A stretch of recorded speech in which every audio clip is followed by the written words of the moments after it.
news that's short, sharp and shrewd. Are you talking about the podcast or me? Both. Backhanded compliment. This is Up Late with Ben Harvey. Might be some big changes to the Sky Show. Not quite dead, but pretty close to it. Baz says he's delivered on a 2020 promise to deliver a bigger and better Skyworks. And he has. If by bigger and better, you mean smaller and crapper. Budget's being slashed from $2.5 million, which gets you this, to $740,000, which gets you this. Hit it! Woohoo! Yachty! Another victim of COVID. It had almost done its dash before COVID, to be fair. The Change the Date movement has clearly made some people self-conscious about celebrating Australia Day so brazenly. And it's increasingly difficult to ask ratepayers in the city of Perth to fork out for something that for 24 hours turns their burb into downtown Mariupol. There was almost fireworks in someone's kitchen. That's an unexploded Russian missile in the kitchen of an apartment in the Ukrainian city of Kharkov. Puts our little out-of-control violence debate into perspective.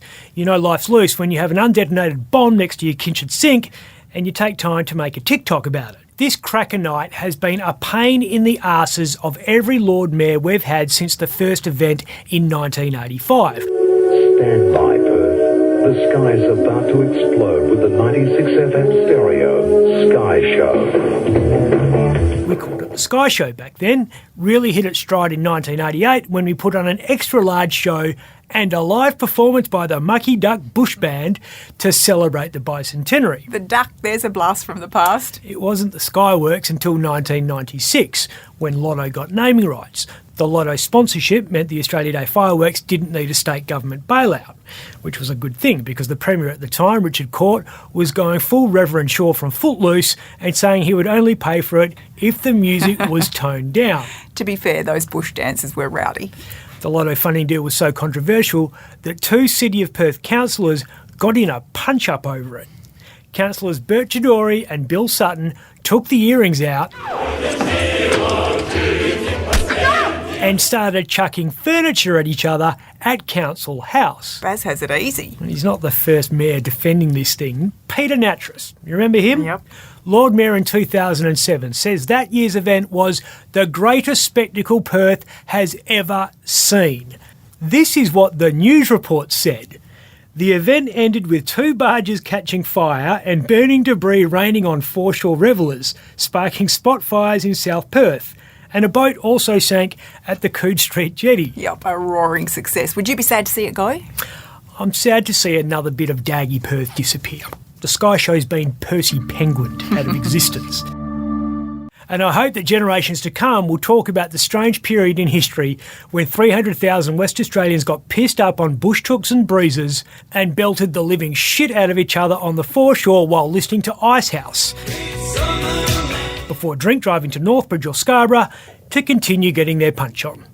We needed the Skyworks to iron out any kinks. You can pull a hammy if you don't warm up down on the Esplanade. Still plenty of violence in Northbridge. Former Western Bulldogs player Brennan Stack in court Monday to face serious charges. He's joined the long list of former AFL players charged with an atrocious act of violence.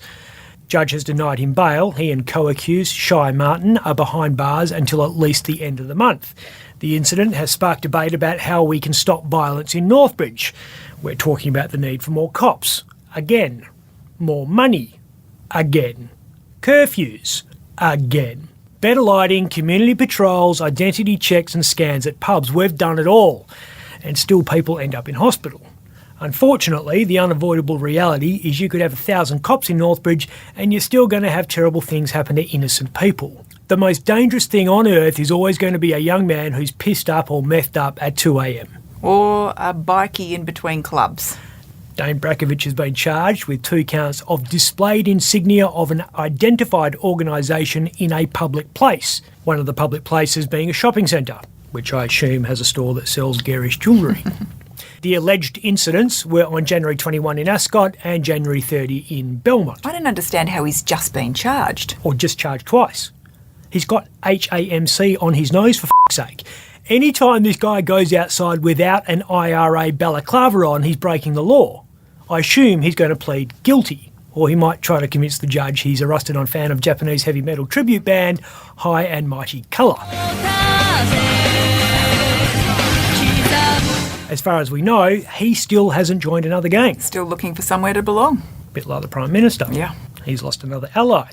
South Australian Liberal Premier Steve Marshall has been given the boot. Within moments of realising he'd lost the election, Marshall told his staff to get me the out of here. He's been replaced by Labor's Peter Malinauskas. Australia was impressed with Anthony Albanese's trim new physique. Have a go at this guy. Seriously? It's like you're photoshopped. It's enough to make anyone feel like a daggy dad. Take me to the April sun in Cuba. Morrison will be saying that the South Australian result has no bearing on the upcoming federal poll, state issues and all that, but it's a bit of an eye-opener for the PM. Malinauskas' landslide victory means New South Wales and Tasmania are now the only blue states. Morrison will be thanking God he made mates with Mark McGowan when he did.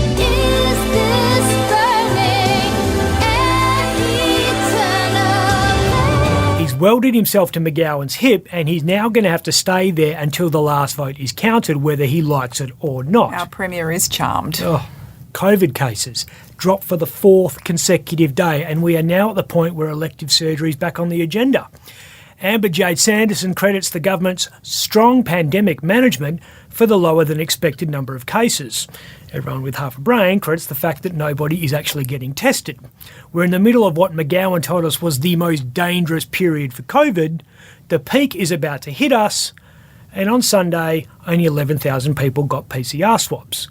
Twice as many people went to the footy. Back in September, when New South Wales were in the middle of it, they were doing 125,000 tests a day. With any luck, the COVID peak will be a fizzer. Just like the Skyworks. I'm Ben Harvey. If you'd like to watch Up Late with me, Ben Harvey, search for The West Australian on YouTube.